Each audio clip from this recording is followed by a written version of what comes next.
Ce proverbe antillais veut dire « Le jeune arbre est l'avenir de la forêt ». La forêt ne survit que si les jeunes arbres poussent, si on les coupe avant qu'ils aient grandi, si on ne leur donne pas la terre, la lumière, l'eau, la forêt disparaît, lentement, inexorablement. En Guadeloupe, les jeunes arbres existent. Ils sont là, ils ont de la vigueur, de l'énergie, des diplômes parfois, des ambitions toujours, mais la terre leur manque et la lumière. Et ils partent en chercher ailleurs ce qu'on n'a pas su leur donner ici. Un chiffre, 35 à 40%. C'est le taux de chômage des jeunes de 15 à 29 ans en Guadeloupe, selon les données Institut national de la statistique et des études économiques les plus récentes. 35 à 40%. Un jeune Guadeloupéen sur 3. Parfois 1 sur 2 selon les zones. Sans emploi. Sans perspective immédiate d'en trouver un. En France métropolitaine, ce chiffre tourne autour de 16 à 18%. Déjà trop. Mais 2 fois moins. 2 fois moins. Dans le même pays, sous le même drapeau, avec le même salaire minimum interprofessionnel de croissance et la même constitution qui garantit l'égalité des chances. Mais voici ce que le chiffre ne dit pas. Il ne dit pas le nombre de jeunes qui ont arrêté de chercher, qui ne s'inscrivent plus à Pôle emploi, qui ne répondent plus aux enquêtes statistiques, qui ont simplement disparu des radars. Il ne dit pas non plus le nombre de jeunes qui ont quitté l'île, qui ont pris l'avion, pour Paris, pour Lyon, pour Bordeaux, parce qu'en Guadeloupe, leur diplôme ne valait pas grand-chose sur le marché du travail. Ou parce que le marché du travail en Guadeloupe était déjà tenu par d'autres.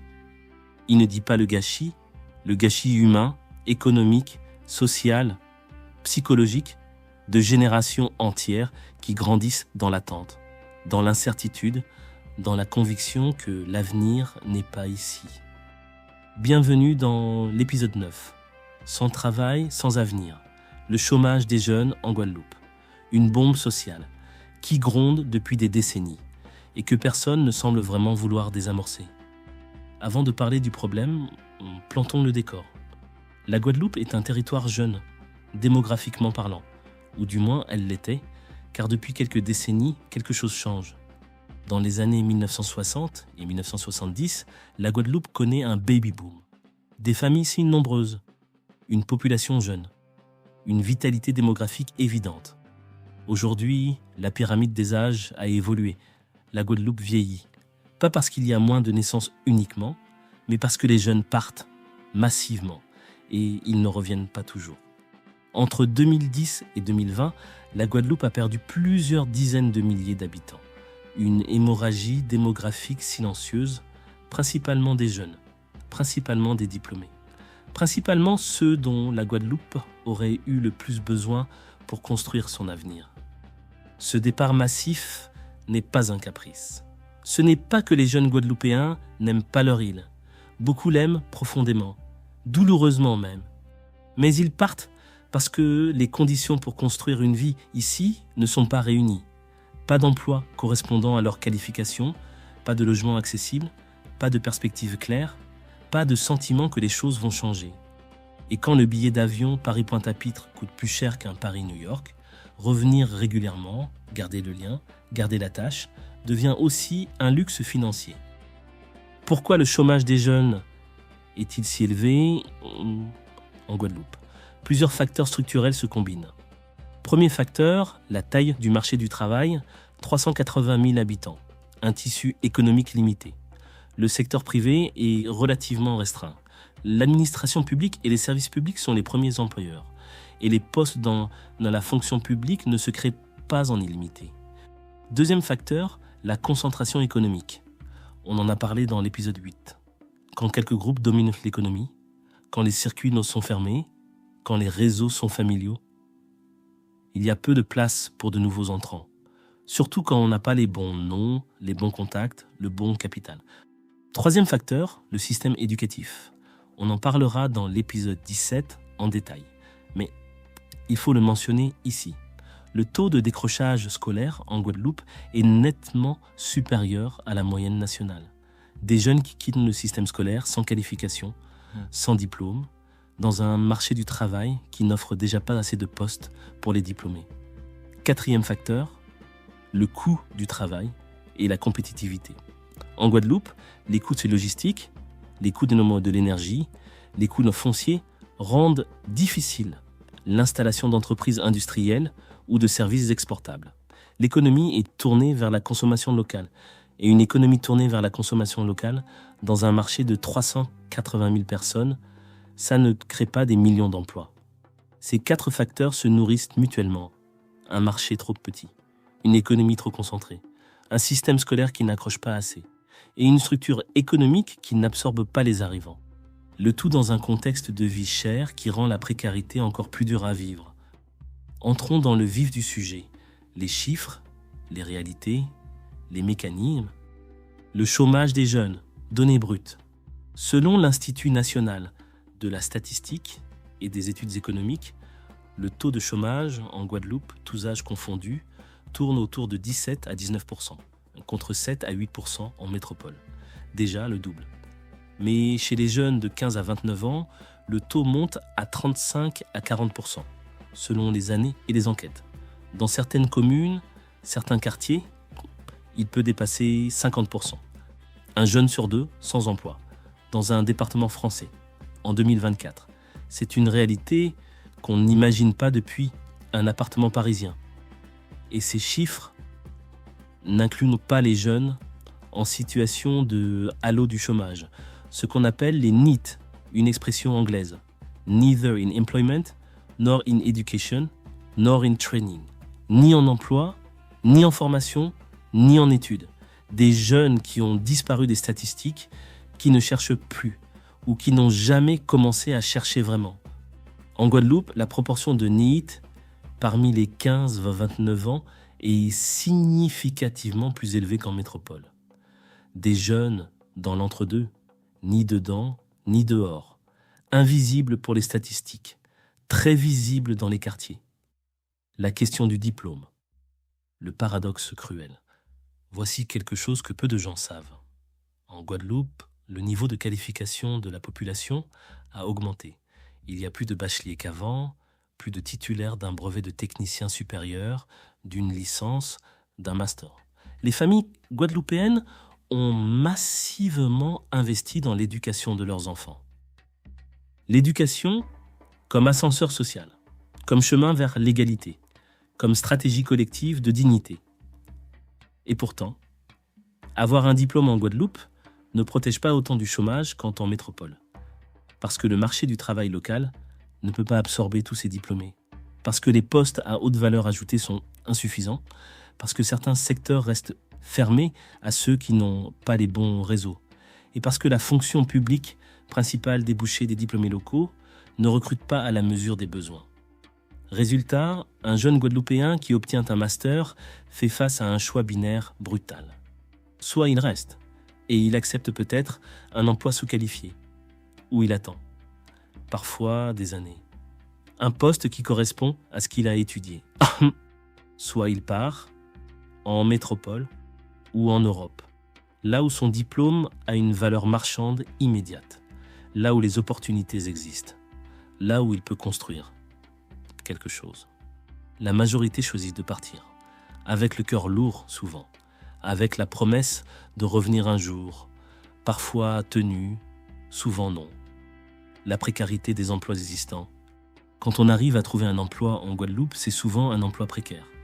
Le recours au contrat à durée déterminée, est proportionnellement plus élevé en Guadeloupe qu'en métropole. Les temps partiels subis, pas choisis, mais imposés, représentent une part significative de l'emploi féminin, notamment. Les contrats aidés, emplois subventionnés par l'État, constituent une part non négligeable de l'emploi local. Des emplois qui existent grâce à des financements publics temporaires et qui disparaissent quand le financement s'arrête, laissant les jeunes au point de départ. Mais avec quelques mois de plus au compteur et une espérance un peu plus érodée, l'entrepreneuriat, l'autre voie et ses obstacles. Face au marché du travail salarié insuffisant, certains jeunes Guadeloupéens se tournent vers l'entrepreneuriat, la création d'entreprises, construire sa propre structure. Il y a une vraie énergie entrepreneuriale en Guadeloupe. Des jeunes qui créent des start-up, des commerces, des services dans la restauration, le numérique, l'artisanat, les services à la personne. Mais ils se heurtent à des obstacles spécifiques. L'accès au crédit bancaire est plus difficile. Les banques en Guadeloupe prêtent avec des conditions parfois plus strictes qu'en métropole pour les petits projets. Les marchés sont restreints, les coûts de fonctionnement sont élevés. Loyer, énergie, approvisionnement et la concurrence des grandes enseignes qui dominent la distribution est difficile à affronter. Des jeunes qui veulent créer, qui ont les idées, qui ont parfois la formation, mais qui n'ont pas le capital de départ, ni les réseaux, ni l'accès au marché public qui permettrait de démarrer, et qui finissent par abandonner, ou par partir encore. Le chômage et ses conséquences sociales. Un taux de chômage des jeunes de 35 à 40%. Ce n'est pas juste une statistique économique, c'est une réalité sociale qui se voit dans les rues, dans les quartiers, dans les familles, des jeunes qui traînent, pas par paresse, par désœuvrement, par absence de structure dans leur journée, par manque de perspective. Et l'oisiveté forcée, ça nourrit autre chose. Ça nourrit le découragement, la colère, le sentiment d'injustice et parfois l'économie parallèle. Celle qui ne figure dans aucune statistique de l'emploi, mais qui existe, dans les marges d'une société qui n'a pas su offrir d'autres chemins. Les liens entre chômage des jeunes et insécurité en Guadeloupe sont documentés et complexes. On en parlera plus en détail dans l'épisode 18. Mais on ne peut pas parler du chômage des jeunes sans mentionner cette réalité. Le trafic de stupéfiants, les réseaux qui recrutent dans les quartiers les plus défavorisés. Qui offre de l'argent, rapidement. Beaucoup plus que le salaire minimum interprofessionnel de croissance. Ce n'est pas une question morale, c'est une question économique. Quand le marché légal ne vous offre rien, le marché illégal vous fait une proposition. Et certains acceptent. Non pas parce qu'ils sont mauvais, mais parce qu'ils n'ont pas eu d'autre choix présenté, ou pas de choix perçu comme réel. Kevin a 26 ans. Il vit au Gosier. Il a un brevet de technicien supérieur en gestion commerciale. 2 ans d'études après le bac, un diplôme en poche, une ambition. À la sortie de son brevet de technicien supérieur, il envoie des candidatures. Beaucoup. En Guadeloupe d'abord. Il veut rester. Sa famille est là. Sa copine est là. Son île est là. Pendant 8 mois, il n'obtient que des stages non rémunérés ou peu rémunérés, des promesses d'embauche qui ne se concrétisent pas, des contrats de 2 ou 3 mois. À 27 ans, il prend l'avion. Lyon. Un contrat à durée indéterminée dans une enseigne commerciale. Un salaire correct, un appartement, une vie qui démarre. Je pensais revenir dans 2 ans. Et il n'est pas revenu. 5 ans plus tard, il est toujours à Lyon. Son père vieillit en Guadeloupe. Il lui rend visite une fois par an, quand il peut payer le billet. Nadège a 22 ans. Elle n'est pas partie. Elle ne peut pas partir. Elle a un enfant de 2 ans. Sa mère la garde pendant qu'elle cherche du travail. Elle a un bac professionnel. Elle cherche depuis 18 mois. Commerce, service, restauration. Ce qu'elle trouve, c'est du temps partiel. 15 heures par semaine. 20 heures si elle a de la chance. Pas assez pour être indépendante. Pas assez pour payer un loyer seul avec son fils. Elle bénéficie de la CAF, du revenu de solidarité active-activité. Elle survit, elle ne vit pas et elle espère un contrat à durée indéterminée. N'importe quel contrat à durée indéterminée.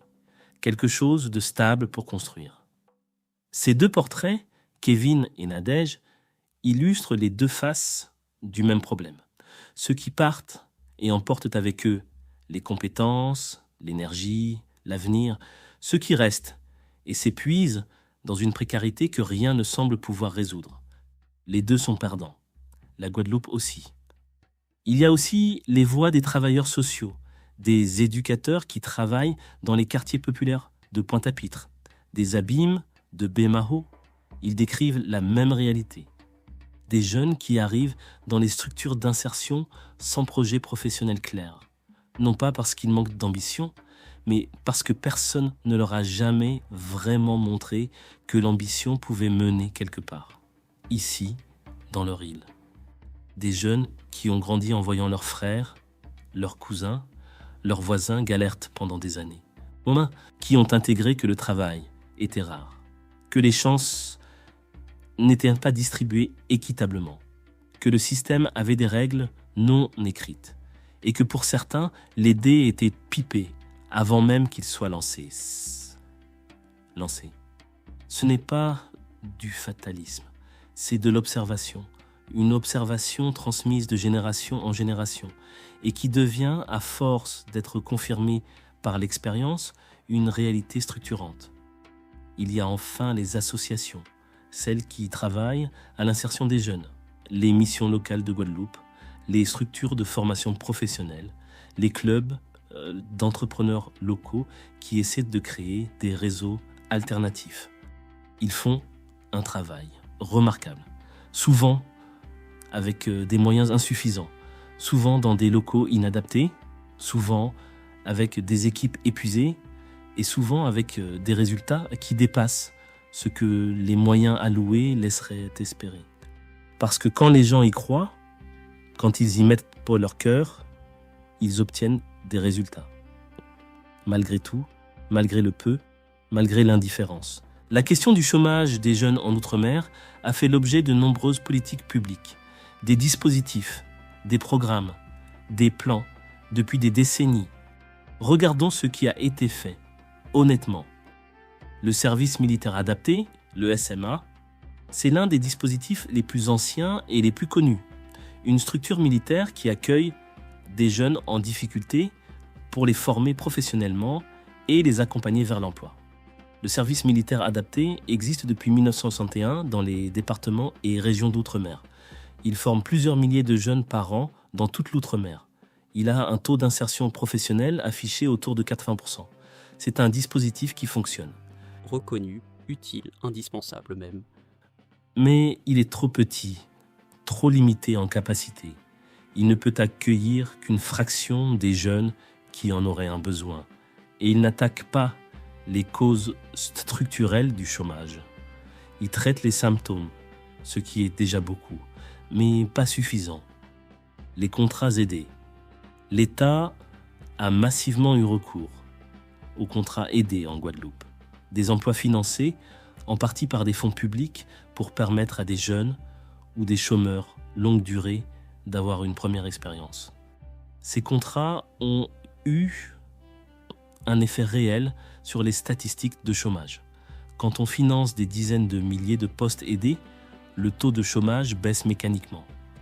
Mais quand le financement s'arrête, et il s'arrête toujours, les emplois disparaissent et le taux de chômage remonte.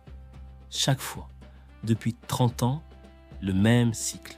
Les contrats aidés comme anesthésiant temporaire d'un problème structurel permanent. On a essayé. 4 fois. On recommence. Les fonds européens. La Guadeloupe bénéficie, en tant que région ultra-périphérique, de dotations importantes des fonds structurels européens.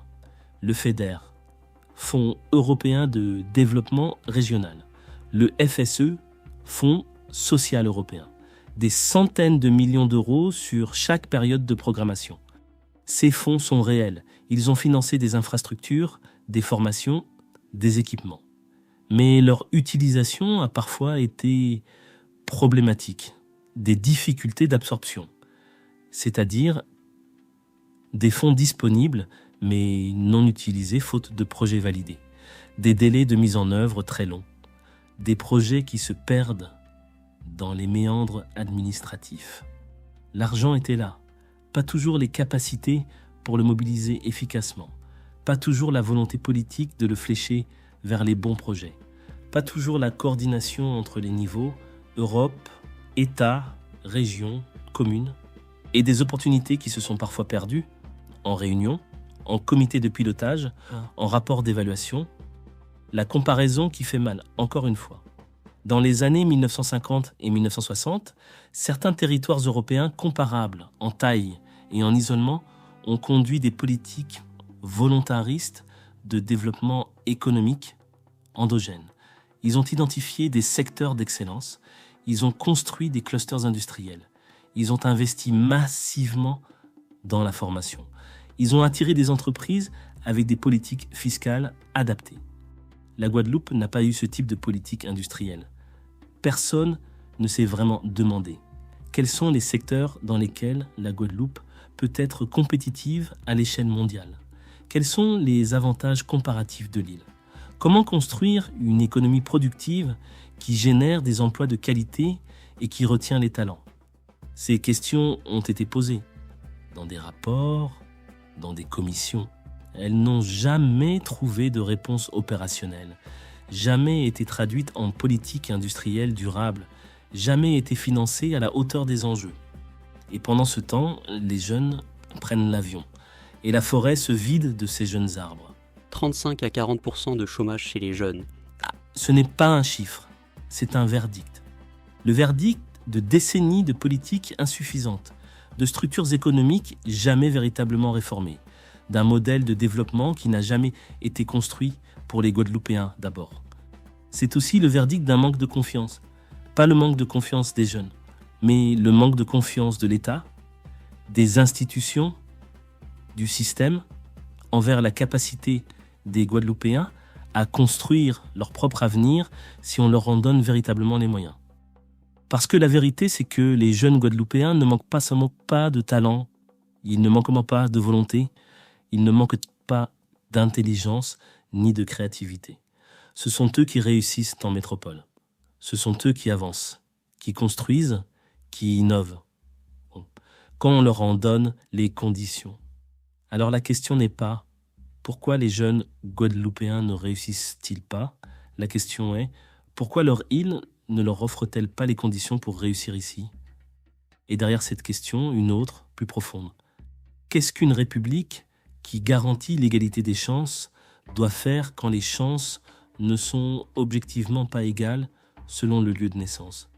Naître à Pointe-à-Pitre ou naître à Bordeaux, ça ne devrait pas décider de l'étendue de vos possibilités. Pas dans la même république, pas sous le même drapeau, pas avec la même constitution. En créole guadeloupéen, on dit « fait chimène ». Ça signifie faire son chemin, se frayer une route, trouver sa voie malgré les obstacles. Les jeunes Guadeloupéens font leur chemin, en Guadeloupe quand ils peuvent, ailleurs quand ils n'ont pas d'autre choix. Avec une résilience et une dignité que les chiffres ne racontent pas. Mais ils ne devraient pas avoir à partir pour avoir le droit d'exister pleinement. Ils devraient pouvoir faire chimène ici, chez eux, dans leur île, dans leur langue, avec leurs racines. Et c'est ça l'égalité réelle. Pas juste un mot dans une constitution, un droit effectif pour chaque citoyen, à partout en France, y compris à 6700 km de Paris. La Guadeloupe comme vous ne l'avez jamais vue, pour de vrai. Merci d'avoir écouté. Si vous connaissez un jeune Guadeloupéen qui se pose ces questions, envoyez-lui cet épisode. Il mérite de savoir que sa situation n'est pas un hasard. La Guadeloupe comme vous ne l'avez jamais vue, sur Spotify, YouTube, Apple Podcast et Deezer. Cet épisode est dédié à ma mère Michel, de Sainte-Anne, qui aurait voulu que ses enfants restent, et à Margot et Gabriel, pour qu'elles comprennent pourquoi leur père est parti, et pourquoi ce départ n'était pas un choix libre.